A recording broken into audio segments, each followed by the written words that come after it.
அப்ப நம்ம self makeup போடுறதுக்கு என்னென்ன ப்ரொசீஜர் பார்த்தோம். ஃபர்ஸ்ட் என்ன பண்றோம், ஃபேஸ் நல்லா வாஷ் பண்ணிட்டு நம்ம ஷீட் மாஸ்க் ஏதாவது வேணா போட்டுட்டு, செகண்ட் என்ன பண்றோம், நம்ம ஸ்கின் வந்து டேன் ஆகாம இருக்கிறதுக்காக சன்ஸ்கிரீம் யூஸ் பண்ணிட்டு மாய்ஸ்சரைசர் போடுறோம்.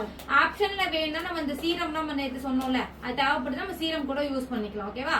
சோ அதுக்கு அடுத்தது நம்மளுடைய கண்ணுக்கு கீழே இருக்கக்கூடிய இந்த கருவளையும் பிக்மெண்டேஷன் தான் அதை கவர் பண்றதுக்கு கன்சிலர் பண்ணிட்டு ஃபவுண்டேஷன் போடுறோம். இல்ல எனக்கு ஃபவுண்டேஷன் போட்டுட்டு கூட நம்ம கன்சிலர் பண்ணாலும் பண்ணிக்கலாம், ஒன்றும் பிரச்சனை இல்லை. சோ கன்சிலர் பண்ணிட்டு நெக்ஸ்ட் என்ன பண்றோம் அப்படின்னா பவுடர் வச்சு செட் பண்ணிட்டு அண்ட் தென் வந்து ஐலைனர், அது ஐஷேடோ வந்து லைட் நியூட் ஷேட் போட்டு ஐலைனர் போட்டு காஜல் போட்டுட்டு ஐப்ரோ ஃபினிஷ் பண்ணிட்டு இன்னும் கொஞ்சம் நல்லா ஷைனி க்ளோவா தெரியறதுக்காக ஹைலைட்டர் பிரஷ் யூஸ் பண்ணிக்கிறோம்.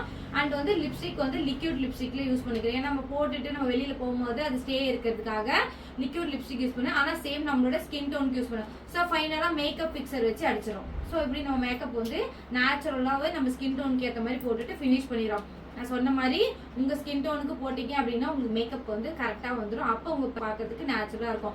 மேக்கப் அப்படின்றது உங்களுக்கு கூட கத்துக்கோங்க. மேக்கப் போட்டுட்டு தான் இருக்கணும்னு அவசியம் இல்லை. நீங்க தெரிஞ்சு வச்சுக்கிட்டா உங்களுக்கு ஏதாவது ஃபங்க்ஷன் இருக்கு இல்ல உங்களுக்கே தோணும் போது நீங்க போட்டுக்கலாம். ஆனா